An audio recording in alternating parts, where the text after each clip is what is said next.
तो हमने इलेक्ट्रोकेमिस्ट्री का जो फर्स्ट पार्ट था इलेक्ट्रोकेमिकल सेल था वो हमने कंप्लीट कर लिया है। तो आज जो हमारा वीडियो होगा वो होगा इलेक्ट्रोलाइटिक सेल पे, जो कि हमारा सेकेंड पार्ट है इलेक्ट्रोकेमिस्ट्री का। तो अब हम पढ़ेंगे इलेक्ट्रोलाइटिक सेल। तो हमारा हेडिंग होगा इलेक्ट्रोलाइटिक सेल। तो इलेक्ट्रोलाइटिक सेल क्या है? ऐसा सेल जिसमें क्या होता है, इलेक्ट्रोलिसिस होता है। ऐसा सेल जिसमें क्या करवाया जाता हो, इलेक्ट्रोलिसिस करवाया जाता हो, ऐसे सेल को हम लोग कहते हैं इलेक्ट्रोलाइटिक सेल कहते हैं। तो यहाँ पर अगर देखा जाए तो इलेक्ट्रोलाइटिक सेल में होता क्या है, इलेक्ट्रोलाइटिक सेल में होता है हमारा इलेक्ट्रोलिसिस होता है। तो इलेक्ट्रोलिसिस मतलब क्या होता है? तो इलेक्ट्रोलिसिस दो शब्द से बना है। इलेक्ट्रोलिसिस बना है दो वर्ड से, एक है इलेक्ट्रो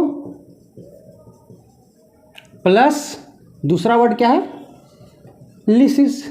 तो इलेक्ट्रो प्लस लिसिस, इसका मतलब हो गया इलेक्ट्रोलिसिस। तो इलेक्ट्रो का मतलब क्या है, करंट। इलेक्ट्रो का मतलब क्या हो गया, इलेक्ट्रिक करंट।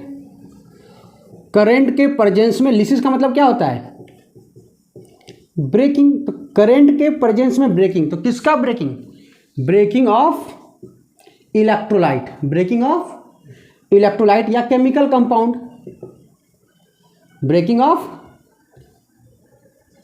Chemical compound. तो ये केमिकल कंपाउंड कौन होगा, तो ये जो हमारा केमिकल कंपाउंड होगा वो कौन होगा, इलेक्ट्रोलाइट होगा, यानी ब्रेकिंग ऑफ इलेक्ट्रोलाइट।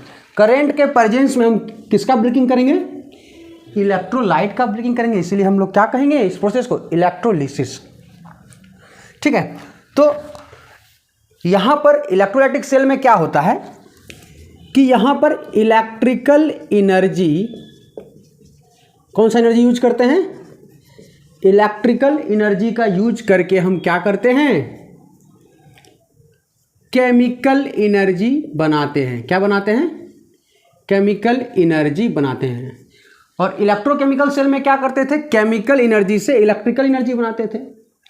तो केमिकल एनर्जी से इलेक्ट्रिकल एनर्जी बनाते थे, तो वो प्रोसेस था स्पॉन्टेनियस, अपने आप। बैटरी में दो तार लगाते थे, बल्ब से सटाते थे, बल्ब जल जाता था। तो अपने आप हम कुछ नहीं किया, खाली बस तार को सटाए और एक तार बैटरी से सटाए और एक बल्ब से सटाए तो जल गया। लेकिन वो अपने आप इलेक्ट्रॉन का फ्लो हुआ, अपने आप करंट फ्लो हुआ उसमें, तो वो स्पॉन्टेनियस प्रोसेस था। लेकिन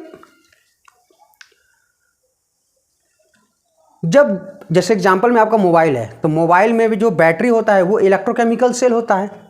लेकिन जब आपका सारा चार्ज खत्म हो जाए, जब सारा चार्ज आपका मोबाइल में खत्म हो जाए, तब तो सेल काम नहीं करेगा, आपका मोबाइल काम नहीं करेगा, क्योंकि इलेक्ट्रिकल एनर्जी नहीं दे रहा है बैटरी।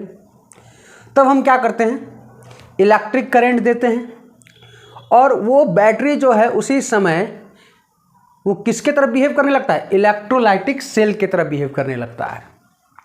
तो आपका जो मोबाइल का बैटरी है, जब आप उसको मोबाइल को यूज करते हैं तो वो इलेक्ट्रोकेमिकल सेल था। लेकिन जब आप उसको चार्ज करते हैं, जैसे चार्जर कनेक्ट करते हैं और वो मोबाइल चार्जिंग मोड पे आ जाता है, तब वो क्या बन जाता है, इलेक्ट्रोलाइटिक सेल। इलेक्ट्रोलाइटिक सेल में होता क्या है कि जो सेल, जब वो इलेक्ट्रोकेमिकल सेल की तरह काम कर रहा था, तो क्या हो रहा था, केमिकल एनर्जी का यूज कर रहा था, यानी केमिकल रिएक्शन हो रहा था और इलेक्ट्रॉन का फ्लो हो रहा था उसके साथ। तो सारे केमिकल डिपॉजिट हो गए। अब क्या होगा, अब उसी रिएक्शन को अगर हम उल्टा डायरेक्शन में करवा दें तो फिर से हमें वो केमिकल एनर्जी या जो केमिकल सब्सटेंस फिर से रिस्टोर्ड हो जाएगा। तो ऐसा करवाने के लिए हमें इलेक्ट्रिक करंट देना पड़ता है, जो कि उल्टा डायरेक्शन में रिएक्शन करवाए। यानी अपने आप ये उल्टा रिएक्शन नहीं होगा, उसके लिए हमें एक फोर्स लगाना पड़ेगा। वो फोर्स कौन लगाएगा, इलेक्ट्रिक करंट लगाएगा। तो ये प्रोसेस नॉन स्पॉन्टेनियस है। तो इलेक्ट्रिकल एनर्जी देकर के हम वापस केमिकल सब्सटेंस बनाएंगे, यानी केमिकल एनर्जी बनाएंगे। तो इस प्रोसेस को कहते हैं हम लोग इलेक्ट्रोलिसिस। ठीक है। तो इलेक्ट्रोलिसिस का हम डिफिनेशन जानेंगे कि इलेक्ट्रोलिसिस का ओरिजिनल डिफिनेशन है क्या। तो इलेक्ट्रोलिसिस का जो डिफिनेशन है क्या, the decomposition of electrolyte into its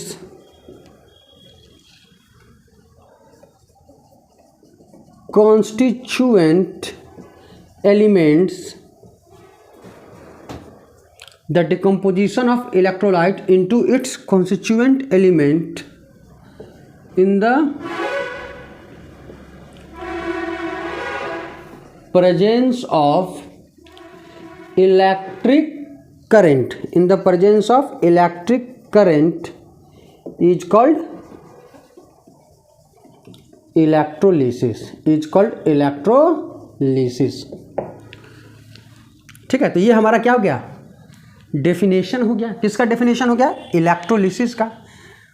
the decomposition of electrolyte into its constituent element in the presence of electric current is called electrolysis. तो इलेक्ट्रोलाइट का हम डिकम्पोजिशन करवाएं, उसका ब्रेकिंग करवाएं, किसके प्रेजेंस में, इलेक्ट्रिक करंट में, और वो हम उससे क्या प्राप्त कर रहे हैं, कॉन्स्टिट्यूएंट एलिमेंट प्राप्त कर रहे हैं। तो ये फेनोमेनन को या इस घटना को हम लोग कहते हैं electrolysis.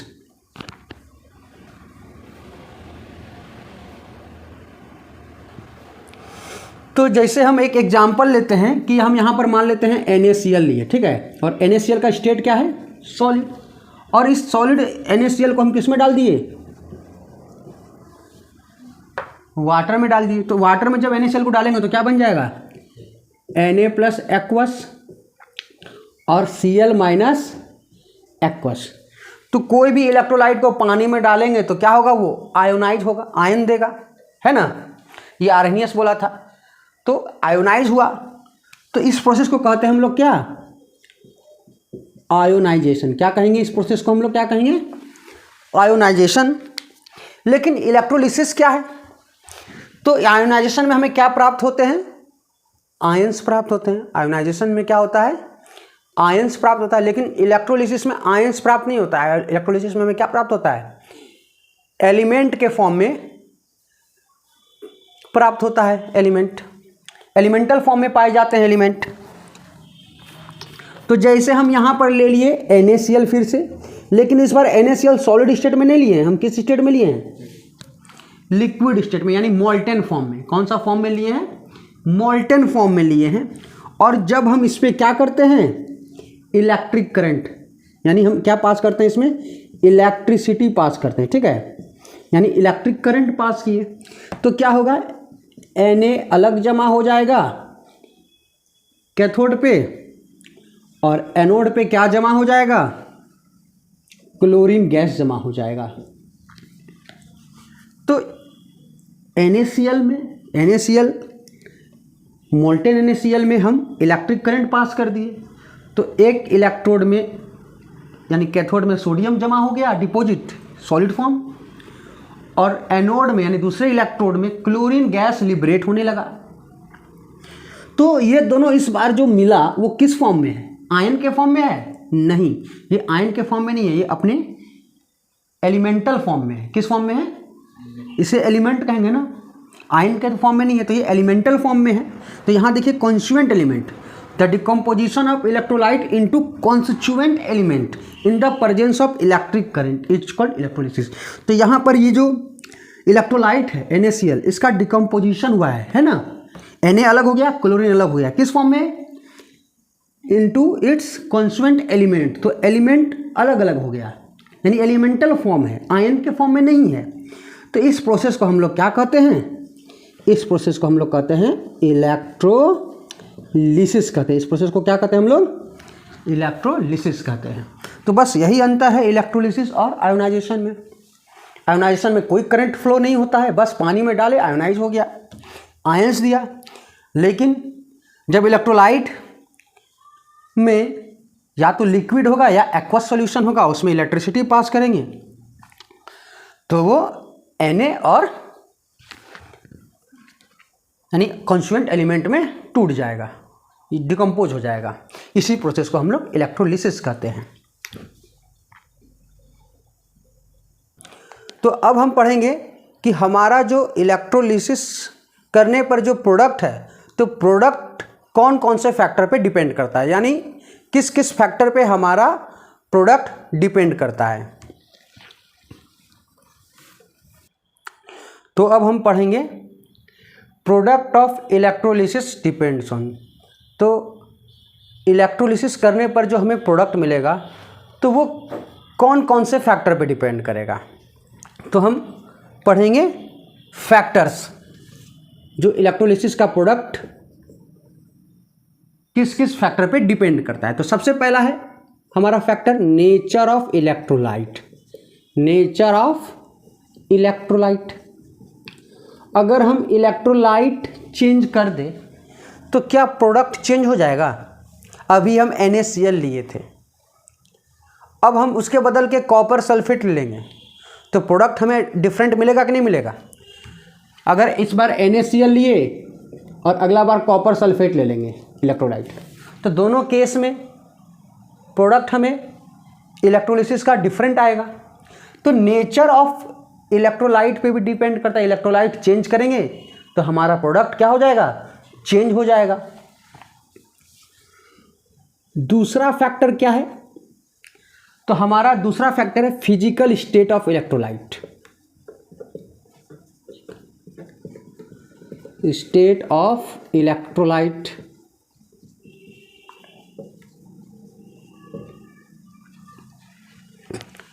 Physical state of electrolyte. अगर हम फिजिकल स्टेट चेंज कर दें इलेक्ट्रोलाइट का तो प्रोडक्ट हमें डिफरेंट मिल सकते हैं। जैसे एग्जाम्पल में अभी हम इलेक्ट्रोलिसिस करवाए थे किसका, NaCl किस फॉर्म में लिए थे, लिक्विड फॉर्म यानी मोल्टेन फॉर्म में लिए थे। कौन सा फॉर्म में लिए थे, मोल्टेन स्टेट या फ्यूज स्टेट में लिए थे।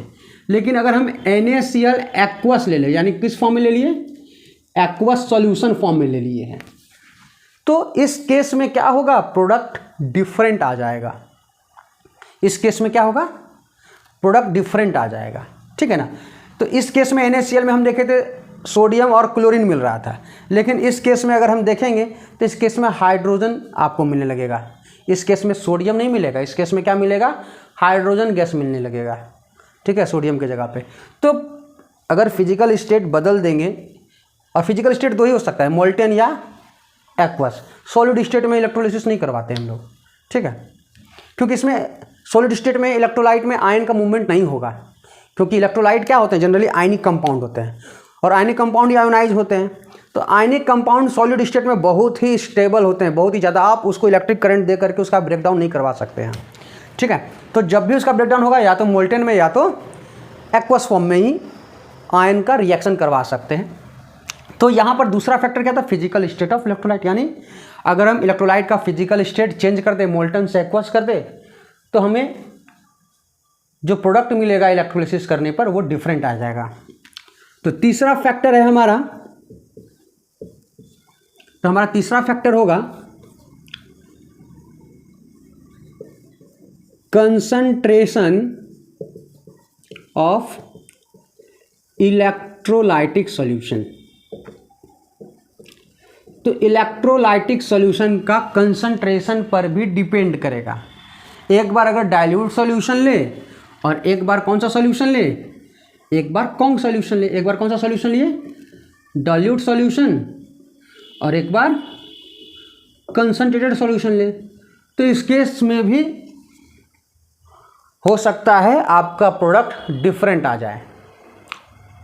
तो कंसंट्रेशन सॉल्यूशन के कंसंट्रेशन पर भी डिपेंड करता है, यानी इलेक्ट्रोलाइटिक सॉल्यूशन के कंसंट्रेशन पर भी डिपेंड करता है इलेक्ट्रोलिसिस का प्रोडक्ट। और हमारा जो चौथा फैक्टर है वो है nature of electrode. Nature of electrode, अगर हम इलेक्ट्रोड चेंज कर दें, क्या कर दें, इलेक्ट्रोड चेंज कर देंगे, तो इलेक्ट्रोड चेंज करने पर भी हमारा प्रोडक्ट चेंज हो सकता है। तो इलेक्ट्रोड भी दो तरह का लेंगे इलेक्ट्रोलाइटिक सेल में, एक लेते हैं इनर्ट इलेक्ट्रोड, एक लेते हैं हम लोग इनर्ट इलेक्ट्रोड लेते हैं, इनर्ट इलेक्ट्रोड। और दूसरा इलेक्ट्रोड लेते हैं हम लोग एक्टिव इलेक्ट्रोड।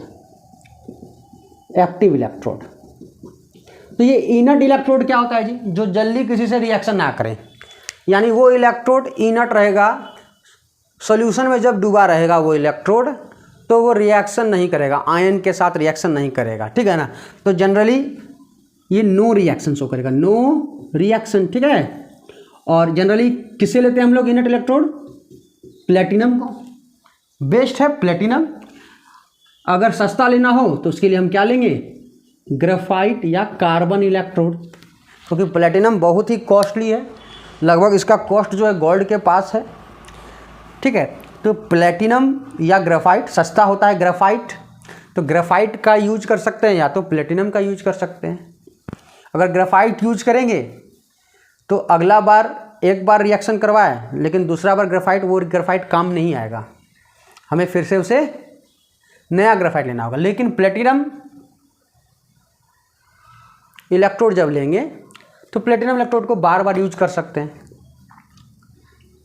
और एक्टिव इलेक्ट्रोड क्या होता है, एक्टिव इलेक्ट्रोड जनरली क्या होता है, ये रिएक्शन में भाग लेता है। ये क्या, किसमें भाग लेता है, ये रिएक्शन में भाग लेता है, पार्टिसिपेट करता है, यानी ये रिएक्शन करता है। यानी यहां पर क्या होगा, यहां पर एक्टिव मतलब मेटल्स होंगे, यहां पर कौन होंगे, मेटल्स होंगे। मेटल जैसे कॉपर का, जिंक का, एल्युमिनियम का, ठीक है, आयरन का, सिल्वर का,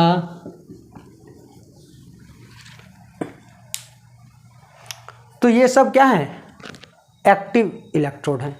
यानी ये इलेक्ट्रोड जैसे ही कॉपर का इलेक्ट्रोड को डुबाएंगे तो कॉपर का इलेक्ट्रोड भी रिएक्शन में शामिल हो जाएगा।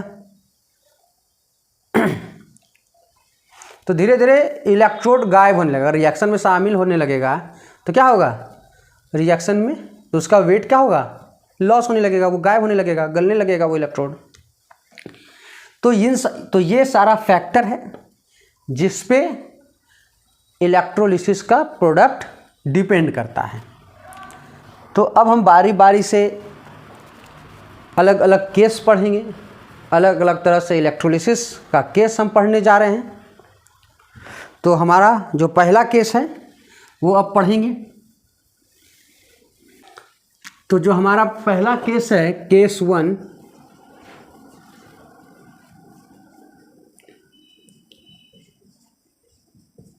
Electrolysis of molten electrolyte. तो हम कैसा इलेक्ट्रोलाइट ले रहे हैं, मोल्टेन या फ्यूज इलेक्ट्रोलाइट ले रहे हैं। तो इलेक्ट्रोलिसिस ऑफ मोल्टेन NaCl, ठीक है। तो यहाँ हम सीधे लिख दिए क्या, कि यहाँ जो इलेक्ट्रोलिसिस होगा किसका होगा, मोल्टेन NaCl का होगा। किसका होगा, मोल्टेन सोडियम क्लोराइड का होगा। तो हम इलेक्ट्रोलाइट को किस फॉर्म में लिए हैं, मोल्टेन फॉर्म में लिए हैं। तो देखिए हम एक इलेक्ट्रोलाइटिक सेल बनाने जा रहे हैं, और इलेक्ट्रोलाइटिक सेल होगा कैसा, एक कंटेनर लेंगे और इसी कंटेनर में हम क्या करेंगे, 2 इलेक्ट्रोड को डीप कर देंगे, 2 इलेक्ट्रोड को डीप कर देंगे, ठीक है। तो 2 इलेक्ट्रोड को हमने डीप कर दिया, और ये जो इलेक्ट्रोड होगा वो किसका बना होगा, प्लेटिनम का। किसका होगा, प्लेटिनम रॉड है, ठीक है। और ये कैसा इलेक्ट्रोड है, इनर्ट इलेक्ट्रोड, यानी ये रिएक्शन में भाग नहीं करेगा। आप ग्रेफाइट भी यूज कर सकते हैं रिएक्शन में। तो हम यहाँ प्लेटिनम का 2 स्ट्रिप लिए हैं या 2 रॉड लिए हैं, और यहाँ पर हम क्या लिए हैं, NaCl लिए हैं। और NaCl का कौन सा फॉर्म लिए हैं, मोल्टेन। मोल्टेन फॉर्म में NaCl कैसा होगा, Na+ और Cl- के फॉर्म में, यानी आयंस फ्री होंगे मोल्टेन फॉर्म में। अब क्या होगा, अब हम इसको इलेक्ट्रिक करंट देंगे। तो इलेक्ट्रिक करंट कहाँ से मिलेगा, हमको एक इलेक्ट्रोकेमिकल सेल लेना होगा। तो यहाँ हम एक सेल लेंगे, ठीक है। तो सेल में एक पॉजिटिव एंड होगा और एक नेगेटिव एंड होगा। तो पॉजिटिव एंड को हमने इससे जोड़ दिया और नेगेटिव एंड को हमने इससे जोड़ दिया। तो पॉजिटिव एंड से जोड़ दिया इसे, तो ये क्या कहलाएगा, पॉजिटिव इलेक्ट्रोड। और इसको नेगेटिव एंड से जोड़ दिया तो ये क्या कहलाएगा, नेगेटिव इलेक्ट्रोड। तो इस बार जो पॉजिटिव इलेक्ट्रोड होगा वो हमारा क्या होगा, एनोड होगा। एनोड क्यों होगा, क्योंकि इसमें क्या होगा, ऑक्सीडेशन होगा। तो एनोड में हमेशा ऑक्सीडेशन होगा, भले साइन चेंज हो गया। साइन इसलिए चेंज हो गया क्योंकि इसको पॉजिटिव टर्मिनल से जोड़े थे और वहाँ पर इलेक्ट्रोकेमिकल सेल में एनोड क्या था, नेगेटिव था। काम वही रहेगा, बस साइन चेंज हो जाएगा। और ये प्लेटिनम इलेक्ट्रोड है, यहाँ से इसको ये नेगेटिव टर्मिनल से जुड़ा है तो इसको इलेक्ट्रॉन देगा, और इलेक्ट्रॉन जहाँ देगा तो यहाँ इलेक्ट्रॉन गेन होगा, यानी यहाँ पर क्या होगा, रिडक्शन होगा, और ये क्या कहलाएगा, कैथोड। तो नेगेटिव टर्मिनल वाला क्या कहलाएगा, इलेक्ट्रोड, क्योंकि ये इलेक्ट्रॉन देगा ना, इलेक्ट्रॉन भेजेगा, और इलेक्ट्रॉन भेजेगा तो इलेक्ट्रॉन ये जरूर यहाँ पर गेन करेगा इलेक्ट्रॉन, और गेन करेगा मतलब रिडक्शन होगा। तो कैथोड इसका क्यों नाम दिए, क्योंकि यहाँ पर क्या होने वाला है, रिडक्शन। तो हमेशा याद रहे, एनोड में ऑक्सीडेशन और कैथोड में रिडक्शन। तो यहाँ पे ऑक्सीडेशन हाफ रिएक्शन होगा और यहाँ पर रिडक्शन हाफ रिएक्शन होगा। तो अब देखा जाए, सबसे पहले हम बात करेंगे कैथोड का। और कैथोड में क्या होता है, रिडक्शन होता है, या रिडक्शन हाफ रिएक्शन होता है। तो कैथोड में क्या होता है, कैटायन रिड्यूस होता है। कैथोड नेगेटिव होता है ना, कैथोड का नेचर कैसा है, नेगेटिव है ना कैथोड। तो कैथोड नेगेटिव होगा तो कौन जाएगा उसके पास, कैटायन या एनायन, नेगेटिव के पास तो कैटायन जाएगा ना, पॉजिटिव है तो कैटायन जाएगा। तो कैटायन रिडक्शन किसका होगा, कैटायन का। तो हम यहाँ लिख सकते हैं cations are reduced at cathode. तो कैथोड में किसका रिडक्शन होता है, कैटायन का। और यहाँ पर कैटायन कौन है, तो यहाँ पर कैटायन है Na+।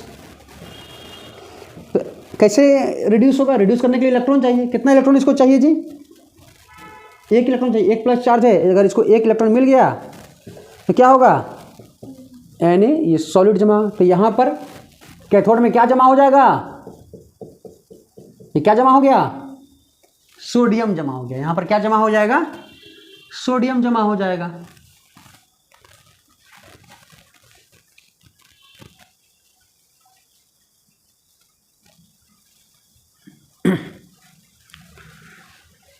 अब बात करेंगे हम एनोड का। तो एनोड में क्या होता है, एनोड में होता है ऑक्सीडेशन। और एनोड किस नेचर का होता है, पॉजिटिव। तो पॉजिटिव इलेक्ट्रोड के पास कौन पहुंचेगा, एनायन, एनायन पहुंचेगा ना, नेगेटिव है ना एनायन। तो एनोड पे ऑक्सीडेशन होगा, तो हम यहाँ लिख सकते हैं anions are oxidised at anode. तो एनायन का ऑक्सीडेशन, यानी ऑक्सीडेशन मतलब क्या, लॉस ऑफ इलेक्ट्रॉन। तो एनायन के पास इलेक्ट्रॉन भरपूर है, माइनस है, देखिए ये अपना इलेक्ट्रॉन लॉस करेगा। तो कितना इलेक्ट्रॉन लॉस करेगा, 1। तो Cl बन जाएगा। तो Cl बनेगा, Cl कभी रहता है स्टेबल, Cl तो स्टेबल नहीं होता है, Cl2 हम सुने हैं। तो 2 Cl ले लेंगे, एक Cl 1 इलेक्ट्रॉन लॉस किया तो 2 Cl 2 इलेक्ट्रॉन, और ये क्या बन जाएगा, Cl2 क्या बन जाएगा, गैस बन जाएगा। क्लोरीन किस फॉर्म में पाया जाता है, गैस। तो यहाँ क्लोरीन गैस। तो कैथोड पे यहाँ डिपॉजिट हुआ था सोडियम, और एनोड पे क्या होगा, क्लोरीन गैस। तो यहाँ से कौन सा गैस निकलेगा, तो यहाँ से क्लोरीन गैस निकलना चालू हो जाएगा। तो यही रिएक्शन होता है कैथोड और एनोड पे। बहुत सिंपल था पहला केस। आप कोई भी मोल्टेन स्टेट में लीजिएगा, अगर हम यहाँ पर क्या लें, आप बताइएगा प्रोडक्ट, ठीक है, आप प्रोडक्ट बताइएगा Al2O3। अगर हम ये इलेक्ट्रोलाइट ले तो कैथोड और एनोड पे हमें कौन कौन सा प्रोडक्ट मिलेगा,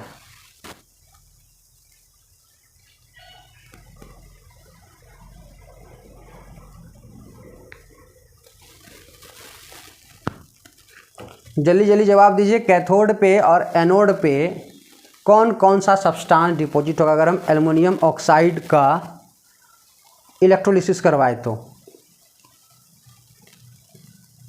यहाँ बात सिंपल सा है, कैथोड पे कौन जाता है, मेटल कैटायन, और एनोड पे कौन जाता है, एनायन। तो यहाँ पर एल्युमिनियम है, तो यहाँ पर एल्युमिनियम जमा हो जाएगा, कैटायन तो एल्युमिनियम होगा, Al3+, किस फॉर्म में एल्युमिनियम, Al3+ के फॉर्म में, और ऑक्सीजन 2- के फॉर्म में है। तो यहाँ पर आ जाएगा एल्युमिनियम कैटायन है, 3 इलेक्ट्रॉन लेगा, कैथोड पे रिडक्शन होगा, कैटायन का रिडक्शन होता है ना, और एनोड पे इलेक्ट्रॉन लॉस करेगा, और यहाँ पर क्या देगा, ऑक्सीजन किस फॉर्म में, गैस के फॉर्म में। अब हम चलेंगे सेकेंड केस पे। तो इस बार हम सेकेंड केस में क्या लेंगे, जो इलेक्ट्रोलाइट लेंगे वो एक्वस सॉल्यूशन लेंगे। इलेक्ट्रोलाइट का क्या लेंगे, एक्वस सॉल्यूशन लेंगे। तो हमारा सेकेंड केस होगा केस 2।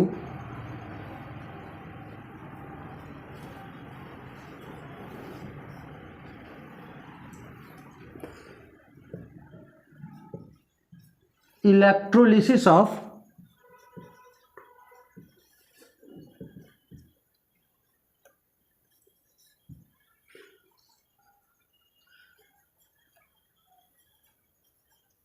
एक्वस सोडियम क्लोराइड, यानी इस बार हम सॉल्यूशन फॉर्म लिए, किस फॉर्म लिए हैं, मोल्टेन फॉर्म ना लेकर के हम एक्वस सॉल्यूशन फॉर्म लिए, किसका, सोडियम क्लोराइड का। और फिर से हम एक बार इलेक्ट्रोलाइटिक सेल बनाने जा रहे हैं। तो हम यहाँ पर एक इलेक्ट्रोलाइटिक सेल बनाते हैं।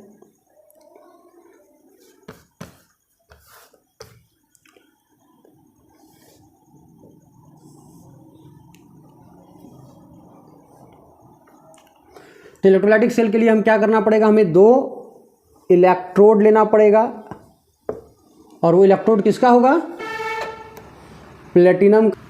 तो यहाँ पर जो इलेक्ट्रोड होगा वो प्लेटिनम का इलेक्ट्रोड लेना होगा, और यहाँ पर हमें जो सॉल्यूशन लेना होगा, एक्वस सॉल्यूशन लेना होगा इस बार, और ये एक्वस सॉल्यूशन किसका होगा, सोडियम क्लोराइड का। तो सोडियम क्लोराइड का एक्वस सॉल्यूशन लेंगे तो Na+ और Cl-, और साथ में पानी भी होगा। तो पानी के भी तो आयंस होंगे ना, तो पानी का आयन किस फॉर्म में रहेंगे, H+ और OH- के फॉर्म में, है कि नहीं, H+ और OH- के भी फॉर्म में तो आयंस होंगे ना, क्योंकि वाटर भी तो इलेक्ट्रोलाइट है, भले वीक इलेक्ट्रोलाइट है, लेकिन वाटर भी इलेक्ट्रोलाइट है, करंट अगर मिलेगा तो वो भी टूट जाएगा। केस 1 में क्यों नहीं फॉर्म तो था वाटर, मोल्टेन फॉर्म लेते, अलग अलग केस हम देख रहे हैं, ठीक है।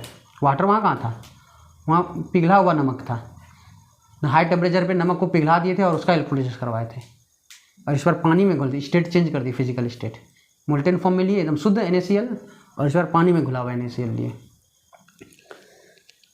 तो फिर से हम इसको क्या करेंगे, करंट देंगे। तो एक पॉजिटिव टर्मिनल से जोड़ेंगे और एक नेगेटिव टर्मिनल से जोड़ेंगे। तो ये पॉजिटिव होगा और ये वाला जो इलेक्ट्रोड होगा वो क्या होगा, नेगेटिव होगा। अब क्या होगा, रिएक्शन चालू होगा, जैसे स्विच ऑन करेंगे तो कैथोड में क्या होगा। सबसे पहले बात जानना जरूरी है कि कैथोड में क्या होगा।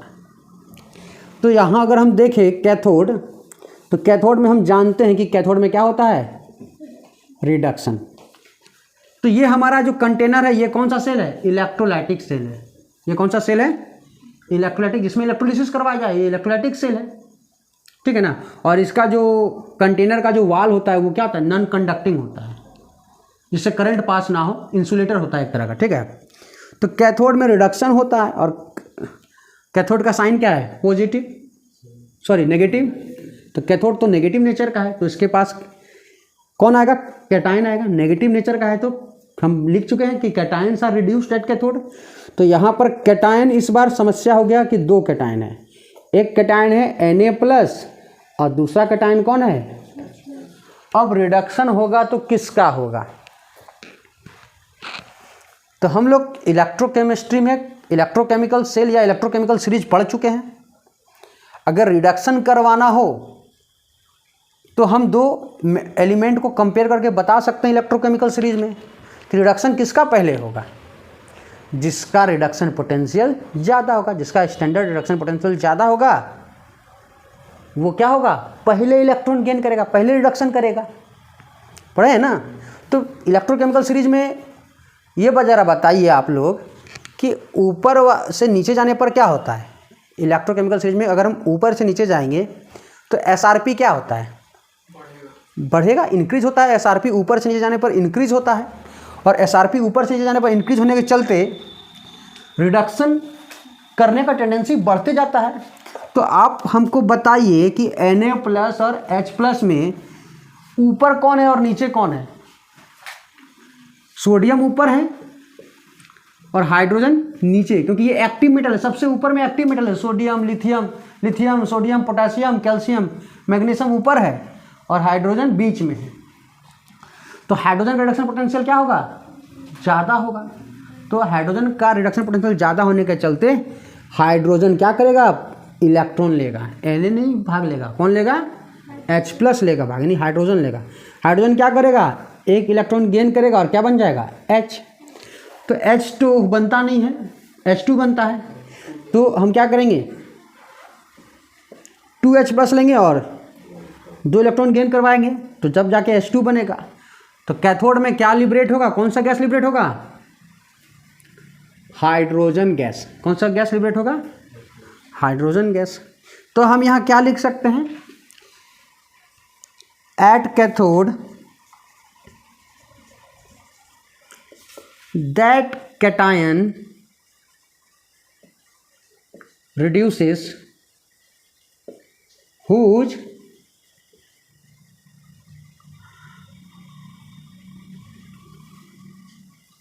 reduction potential is greater.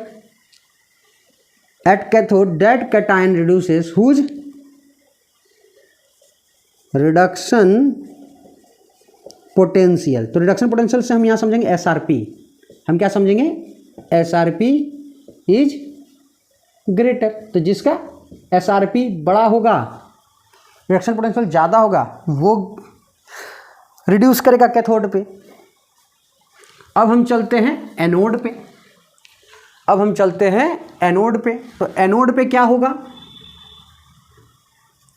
तो एनोड पे हमारा होता है ऑक्सीडेशन, और ऑक्सीडेशन एनोड यहाँ पॉजिटिव नेचर का होता है।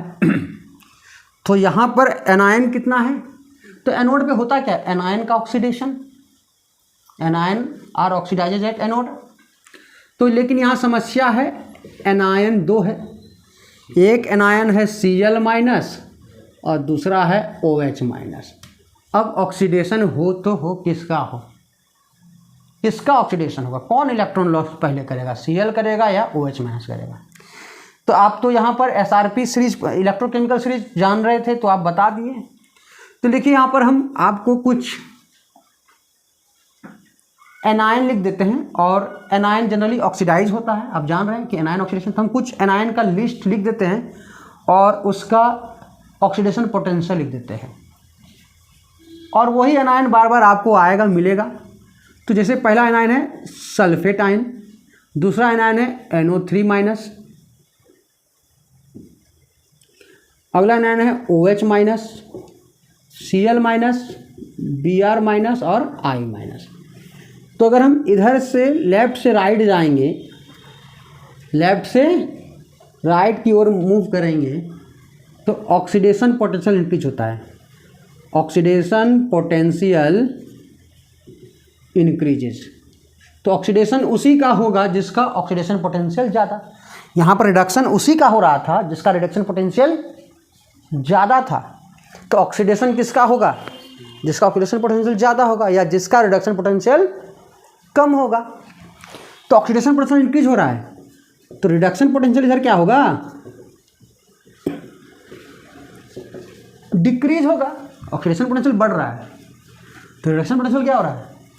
तो हम यहाँ 2 बात कह सकते हैं, ऑक्सीडेशन उसी का होगा जिसका ऑक्सीडेशन पोटेंशियल ज़्यादा होगा, या ऑक्सीडेशन उसी का होगा जिसका रिडक्शन पोटेंशियल कम होगा। दोनों में से कोई एक बात बोल सकते हैं। तो अब यहाँ पर देख के बताइए कि किसका ऑक्सीडेशन होगा? OH का कि Cl का? तो जैसे जैसे बढ़ रहे हैं, तो Cl का ऑक्सीडेशन पोटेंशियल ज़्यादा है OH से। जिसका ऑक्सीडेशन पोटेंशियल ज़्यादा उसी का ऑक्सीडेशन, रिडक्शन पोटेंशियल जिसका कम उसी का ऑक्सीडेशन। तो Cl का रिडक्शन पोटेंशियल कम है, रिडक्शन पोटेंशियल जिसका कम उसी का ऑक्सीडेशन। तो यहाँ Cl- भाग लेगा ऑक्सीडेशन में, और Cl- कितना इलेक्ट्रॉन लॉस करेगा? 1। तो 2 Cl लेंगे तो 2, और क्या बना देगा? Cl2 gas. 2 इलेक्ट्रॉन लॉस हुआ।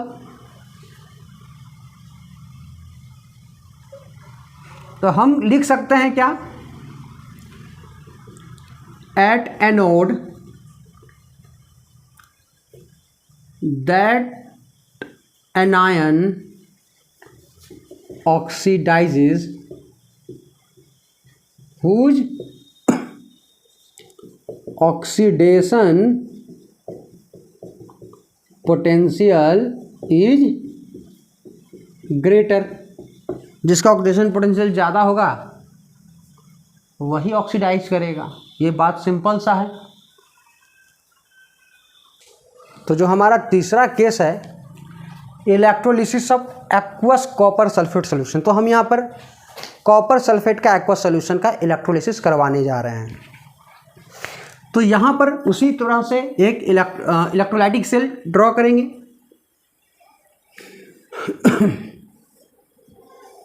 तो एक इलेक्ट्रोलाइटिक सेल हमने बनाया और इस पे उसी तरह दो इलेक्ट्रोड लगाएंगे।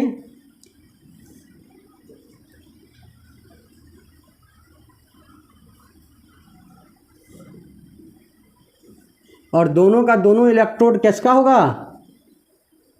प्लेटिनम का होगा। तो हम इलेक्ट्रोड चेंज नहीं कर रहे हैं, हर बार हम क्या ले रहे हैं? इनर्ट इलेक्ट्रोड ले रहे हैं। और यहाँ पर एक्वा सॉल्यूशन किसका लिए हैं? कॉपर सल्फेट का। तो Cu2+ होगा और SO4 2- होगा। एक्वा सॉल्यूशन लिए हैं तो वाटर भी होगा, H+ और OH- के फॉर्म में होगा। तो पूरे सॉल्यूशन में H+ और OH- होगा, है कि नहीं? तो अब ज़रा देखा जाए कि कैथोड पे क्या होगा। तो यहाँ पर हम बैटरी से कनेक्ट करेंगे इसको, पॉजिटिव नेगेटिव। तो ये रोड पॉजिटिव और ये रोड नेगेटिव। तो ये हमारा एनोड हो जाएगा और ये क्या हो जाएगा? कैथोड हो जाएगा।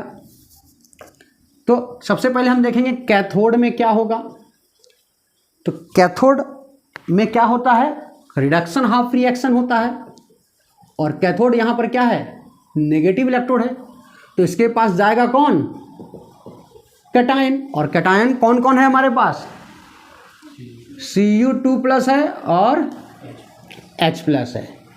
तो आपको बताना है इन दोनों कैटायन में रिडक्शन किसका होगा, कॉपर आयन का कि H+ का। तो इलेक्ट्रोकेमिकल सीरीज आपको थोड़ा सा पता होना चाहिए, आइडिया आपको रहना चाहिए इलेक्ट्रोकेमिकल सीरीज का। तो आपको हम बता दें कि हाइड्रोजन के जस्ट नीचे कौन सा एलिमेंट है? कॉपर है। और नीचे है तो रिडक्शन पोटेंशियल कॉपर का ज़्यादा। तो उसी कैटायन का रिडक्शन होगा जिसका रिडक्शन पोटेंशियल ज़्यादा। तो यहाँ रिडक्शन किसका होगा? कॉपर का। तो Cu2+ कितना इलेक्ट्रॉन लेगा? जितना भूख है, 2+ चार्ज है तो 2 इलेक्ट्रॉन गेन करेगा। और यहाँ पर क्या बन जाएगा? Copper solid. तो यहाँ पर कैथोड पे सीधे क्या जमा हो जाएगा? कॉपर जमा हो जाएगा। इसी तरह से तो हम इलेक्ट्रोप्लेटिंग करवा सकते हैं। अगर हमको जमा करना है कॉपर या गोल्ड या सिल्वर, तो यहाँ हम यूटेंसिल को कैथोड बना देंगे और उसके चारों तरफ क्या होगा? कॉपर जमा हो जाएगा। स्टील का बर्तन में हम चाहते हैं नीचे में कॉपर लगाना, तो हम क्या करेंगे? तो ये जो कंटेनर है, इस कंटेनर में हम क्या कर देंगे? कैथोड बना देंगे। और जो कॉपर सल्फेट होगा यानी कॉपर सॉल्यूशन में जो कॉपर आयन होगा वो कहाँ चला जाएगा? उस स्टील के चारों तरफ जमा हो जाएगा कॉपर। तो वो कॉपर का उसमें क्या हो जाएगा? इलेक्ट्रोप्लेटिंग हो जाएगा। यानी आउटर सरफेस कॉपर का हो जाएगा। बहुत सारे आप बर्तन में देखते होंगे कि बाहरी परत क्या होता है? कॉपर का होता है। खासकर जिसमें खाना बनता है, आजकल हम देख रहे हैं बहुत सारे कंटेनर जो होता है, टोपिया होता है, उसके नीचे बेस होता है वो कॉपर का होता है।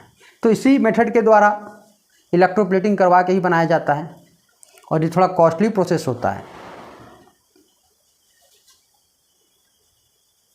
इसी तरह अगर हम चाहेंगे तो गोल्ड का भी प्लेटिंग करवा सकते हैं। चांदी का चेन है, उसके ऊपर हम सोना का पानी चढ़ाना चाहते हैं तो क्या करेंगे? सोना का जो सिल्वर का जो चेन है, चांदी का जो चेन है, उसको हम क्या बना देंगे?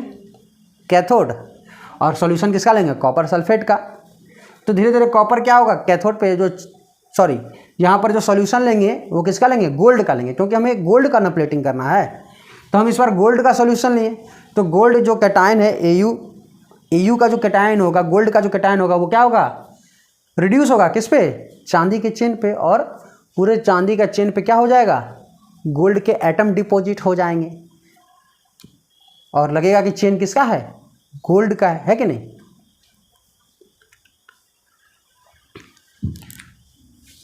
अब हम देखेंगे एनोड पे क्या होगा। तो एनोड पे ऑक्सीडेशन हाफ रिएक्शन होता है और ये पॉजिटिव नेचर का होता है। तो यहाँ पर एनायन आएगा। एनायन कौन सा आएगा, एनायन तो दो तरह का है, एक सल्फेट आयन है और दूसरा OH माइनस है। तो जरा सा जस्ट पीछे वाला केस में चलते हैं, किसका ऑक्सीडेशन पोटेंशियल ज़्यादा है। तो जैसे जैसे ऑक्सीजन कम होते जाएगा ऑक्सीडेशन पोटेंशियल कम होते जाएगा, ये ना ऑर्डर था, पहले SO4 2 माइनस था, फिर NO3 माइनस था। तो आप देखिए ऑक्सीजन क्या हो रहा है, घट दे रहा है। तो जैसे जैसे ऑक्सीजन घटेगा ऑक्सीडेशन पोटेंशियल बढ़ेगा, Cl minus, Br minus, I minus, ये था ऑर्डर। तो किसका ऑक्सीडेशन पोटेंशियल ज़्यादा है, OH का। तो इस बार ऑक्सीडेशन किसका होगा, OH का। तो OH का ऑक्सीडेशन थोड़ा सिंपल नहीं है, बस आपको बस यहाँ पर याद रखना होगा OH का ऑक्सीडेशन करवाना है। तो आगे सिंपली आप क्या लगा दीजिए, 4। तो कितना इलेक्ट्रॉन लॉस करेगा ये, 4 इलेक्ट्रॉन लॉस करेगा ना। तो चलिए सबसे पहले ये क्या देगा, इसके पास क्या है, ऑक्सीजन है। तो ये ऑक्सीजन गैस लिबरेट करेगा। अब यहाँ पर क्या है, ऑक्सीजन और हाइड्रोजन है। तो ऑक्सीजन और हाइड्रोजन से मिलकर क्या बनता है, वाटर। तो यहाँ पर ये वाटर देगा। तो वाटर कितना देगा, तो हाइड्रोजन कितना है, 4। तो यहाँ 2 से मल्टीप्लाई कर देंगे। तो अब देखिए 2 ऑक्सीजन हो गया और 2 ऑक्सीजन यहाँ हो गया, 4 ऑक्सीजन हो गया। तो याद कर लीजिए कि सीधे हम क्या कर देंगे, OH पे आगे 4 लगा देंगे और क्या मिलेगा, ऑक्सीजन मिलेगा और क्या मिलेगा, वाटर मिलेगा। और कितना इलेक्ट्रॉन लॉस किया, ये 4 इलेक्ट्रॉन लॉस किया। तो यहाँ पर प्रोडक्ट क्या मिलेगा, तो यहाँ पर प्रोडक्ट तो ऑक्सीजन मिल रहा है। और ऑक्सीजन किस फॉर्म में मिल रहा है, गैस के फॉर्म में मिल रहा है ना। तो गैस क्या होगा, एनोड से ऑक्सीजन गैस निकलना चालू हो जाएगा। इसी ऑक्सीजन गैस को हम स्टोर कर सकते हैं। यहाँ जो इस कंटेनर में गैस बनेगा उसको हम कहीं खींच करके स्टोर कर लेंगे। और वाटर जो बनेगा वो कहाँ रह जाएगा, सॉल्यूशन में है। वाटर जो बनेगा वो सॉल्यूशन में ही रह जाएगा। ये सॉल्यूशन धीरे धीरे क्या होने लगेगा, डाइल्यूट होने लगेगा। सॉल्यूशन क्या होने लगेगा, धीरे धीरे वाटर बनते जा रहा है नया नया, है कि नहीं। तो सॉल्यूशन धीरे धीरे डाइल्यूट होते जाएगा। अब यहाँ देखा जाए तो कैथोड पे क्या बना, कॉपर, और एनोड पे क्या बना, ऑक्सीजन।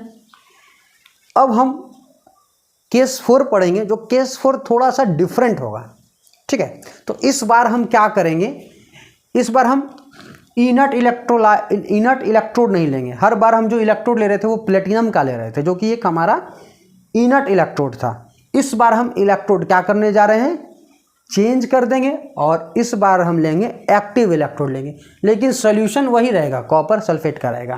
तो चलिए हम देखते हैं केस 4।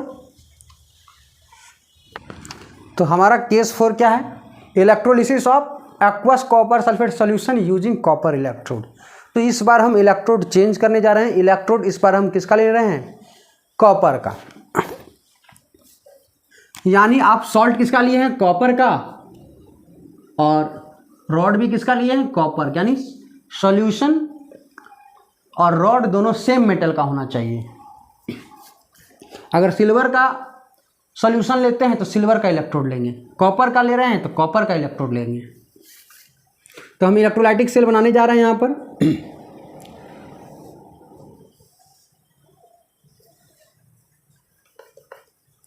तो छोटा सा इलेक्ट्रोलाइटिक सेल बनाएं। तो यहाँ पर उसी तरह हम 2 रॉड लगाएंगे और इस दोनों रॉड को हम किससे कनेक्ट करेंगे, एक बैटरी से। तो ये पॉजिटिव रॉड होगा और ये नेगेटिव रॉड होगा। इस बार इलेक्ट्रोड चेंज कर दिए, ये कॉपर है और ये भी कॉपर ही है। तो यहाँ पर ऑक्सीडेशन होगा क्योंकि ये एनोड है, पॉजिटिव से जुड़ा है, और ये क्या होगा, कैथोड होगा क्योंकि इस पर रिडक्शन होगा, नेगेटिव से जुड़ा है। और यहाँ पर जो सॉल्यूशन लिए हैं, इस पर क्या लिए हैं, कॉपर सल्फेट का सॉल्यूशन लिए हैं। तो एक्वस सॉल्यूशन लिए हैं तो H+ भी होगा और कौन होगा, OH माइनस भी प्रेजेंट होगा।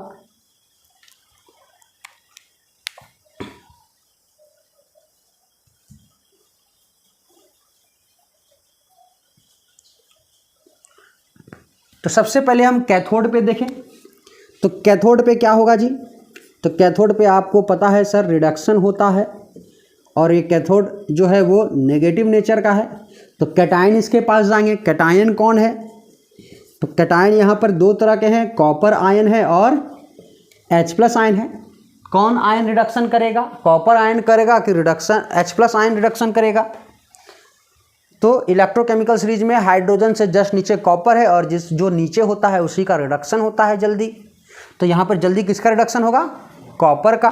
कॉपर आयन को कितने इलेक्ट्रॉन का कमी है, 2 इलेक्ट्रॉन का कमी है, 2 इलेक्ट्रॉन गेन करेगा और सीधे क्या बना लेगा, कॉपर सॉलिड, जाके कैथोड में चुपचाप जमा हो जाएगा यहाँ पर।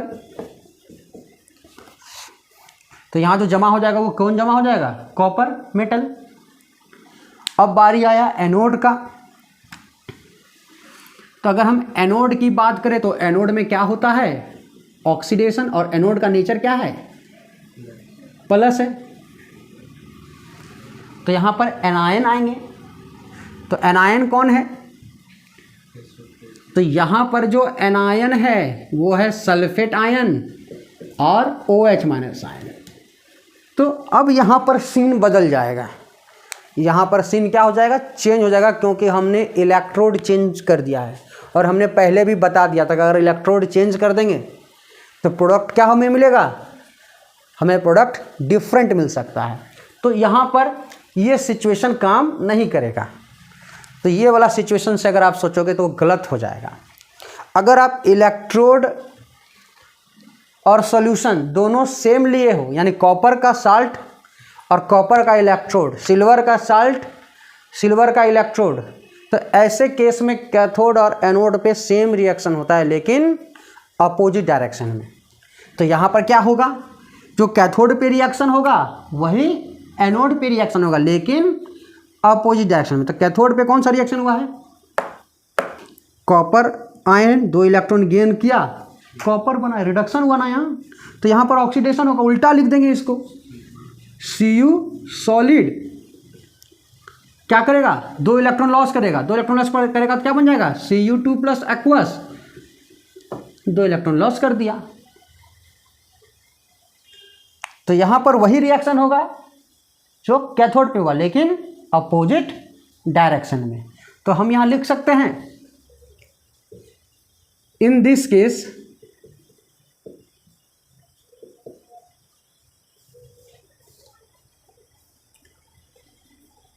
same reaction occurs at cathode and anode. In this case,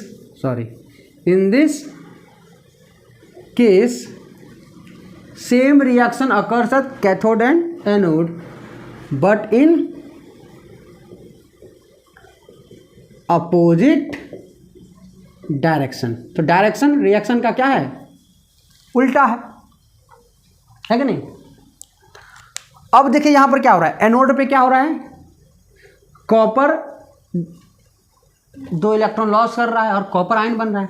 तो एनोड तो यही है ना जी, एनोड में क्या होगा, कॉपर होगा, कॉपर है ना यहाँ पर, देखिए यहाँ पर कॉपर होगा, ये कॉपर क्या करेगा, ये कॉपर क्या करेगा, 2 इलेक्ट्रॉन लॉस करेगा, 2 इलेक्ट्रॉन लॉस किया, किसको दे दिया, इधर से चला गया, पॉजिटिव के पास चला गया। तो ये क्या बन गया, कॉपर आयन, क्या बन गया, कॉपर आयन, Cu2+ बना। ये Cu2+ आयन कहाँ से आया, एनोड से। अब कैथोड क्या किया, कैथोड Cu2+ को 2 इलेक्ट्रॉन गेन कर रहा है और कॉपर डिपॉजिट हो जा रहा है कैथोड पे। तो यानी Cu2+ यहाँ पर जैसे 2 इलेक्ट्रॉन गया और यहाँ से 2 इलेक्ट्रॉन आया है ना, नेगेटिव ने इसको 2 इलेक्ट्रॉन भेजा, तो ये कॉपर आयन क्या करेगा, 2 इलेक्ट्रॉन देखेगा यहाँ, फट से जाकर के कैथोड से चिपक जाएगा। तो यहाँ पर क्या हो रहा है, एनोड से कॉपर आयन निकल रहा है और कहाँ चला जा रहा है, कैथोड में। तो कॉपर आयन का ट्रांसफर हो रहा है कहाँ से, एनोड से कैथोड के, एनोड से कैथोड के तरफ। तो हम क्या लिख सकते हैं, in this case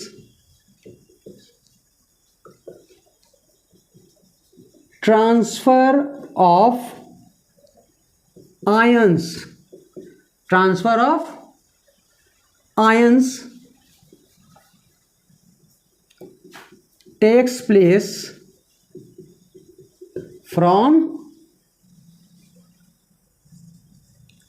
anode to cathode. तो एनोड से कैथोड की तरफ क्या हो रहा है, आयन का ट्रांसफर हो रहा है, यानी मेटल आयन का ट्रांसफर हो रहा है।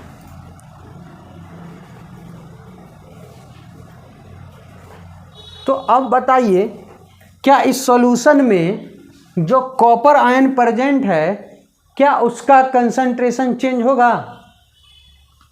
सॉल्यूशन में जो साल्ट लिए थे कॉपर सल्फेट, इस कॉपर आयन जो कॉपर सल्फेट सॉल्यूशन का कंसंट्रेशन चेंज होने वाला है, नहीं होगा, क्योंकि यहाँ पर साल्ट का, ये जो साल्ट लिए कॉपर सल्फेट उसका कॉपर आयन का यूज नहीं हो रहा है। यूज किसका हो रहा है, एनोड से कॉपर आयन आ रहा है, वही कॉपर आयन कहाँ जा रहा है। तो साल्ट का जो सॉल्यूशन होगा, जो इलेक्ट्रोलाइट लिए हैं उसका कंसंट्रेशन चेंज नहीं होगा। तो हम क्या लिख सकते हैं यहाँ पर, तो हाँ, इन this case concentration of solution do not change. In this case concentration of solution do not, तो सॉल्यूशन का जो कंसंट्रेशन है वही का वही रह जाएगा।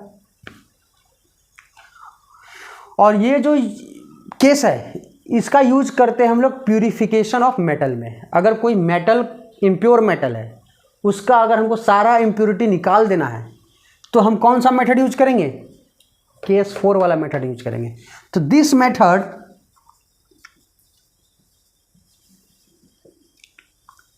Is used in the purification of metal. तो इस मेथड का यूज किसमें करते हैं, मेटल का प्यूरिफिकेशन में, यानी मेटल के रिफाइनिंग में। रिफाइनिंग ऑफ मेटल आप लोग पढ़े होंगे कभी ना कभी। तो रिफाइनिंग में क्या होता है या जो प्यूरिफिकेशन में क्या होता है कि 100% प्योर मेटल बना जाता है, यानी जो भी इम्प्योरिटी है उससे रिमूव कर दिया जाता है। तो इसमें क्या होता है इस मेथड में कि जैसे हमको इम्प्योर है, एक इम्प्योर रॉड है, किसका इम्प्योर रॉड है, कॉपर का। तो ये वाला जो रॉड है वो क्या है, इम्प्योर कॉपर रॉड है। और यहाँ पर क्या ले लेंगे, प्योर रॉड लेंगे, किसका, कॉपर का। तो जब रिएक्शन स्टार्ट होगा तो यहाँ से कॉपर आयन एनोड से फ्लो होगा और किधर जाएगा, सॉल्यूशन के थ्रू कैथोड पे जमा होते जाएगा। तो कैथोड का तो वेट धीरे धीरे क्या होगा, बढ़ेगा, और इसका वेट धीरे धीरे क्या होगा, पतला होते जाएगा, है कि नहीं, ये धीरे धीरे पतला होते जाएगा। और जो इम्प्योरिटी होगा वो इम्प्योरिटी कहाँ चला जाएगा, सारा इम्प्योरिटी नीचे बैठना चालू हो जाएगा। सारा इम्प्योरिटी क्या होगा, यहाँ नीचे जमा हो जाएगा। इसको हम क्या कहेंगे, इसको हम कहेंगे एनोड मड। क्या कहेंगे इसको, एनोड मड। ये मड क्यों करें, क्योंकि गंदगी है। तो एनोड मड क्यों करें, क्योंकि एनोड के नीचे डिपॉजिट हो रहा है, इसलिए एनोड मड। और एनोड मड में भी बहुत सारे मेटल पाए जाते हैं। एनोड मड में बाकी जो इम्प्योर मेटल, इम्प्योर करने का मतलब हो सकता है इसमें आयरन हो, सिल्वर हो, दूसरा मेटल हो, टीन हो, वो हमको प्राप्त हो जाएगा। तो एनोड मड में बाकी दूसरे मेटल होंगे और यहाँ पर जो रॉड मिलेगा उसका वेट ज़्यादा होगा और वो जो कॉपर होगा वो 100% क्या होगा, प्योर होगा। तो इस तरह से हम इस मेथड को मेटल के प्यूरिफिकेशन में यूज करते हैं। तो ये 4 केस था। तो ये चारों केस हमने डिस्कस कर लिया है और आई होप आप समझ गए होंगे चारों केस यानी हम कैसे इलेक्ट्रोलिसिस करवा रहे हैं, कैसे प्रोडक्ट बना रहे हैं, ठीक है। और अगला जो वीडियो होगा हमारा, अगला वीडियो में हम लोग पढ़ेंगे लॉ ऑफ इलेक्ट्रोलिसिस। तो फाराडे लॉ ऑफ इलेक्ट्रोलिसिस, तो इलेक्ट्रोलिसिस के हम लॉ पढ़ने जा रहे हैं। 2 लॉ है Faraday, first law of Faraday and second law of Faraday. तो दोनों लॉ को हम पढ़ेंगे। और अब हम इस वीडियो को यहीं पर रोक रहे हैं। तो मिलते हैं अपने अगले वीडियो पे। Thank you for watching this video.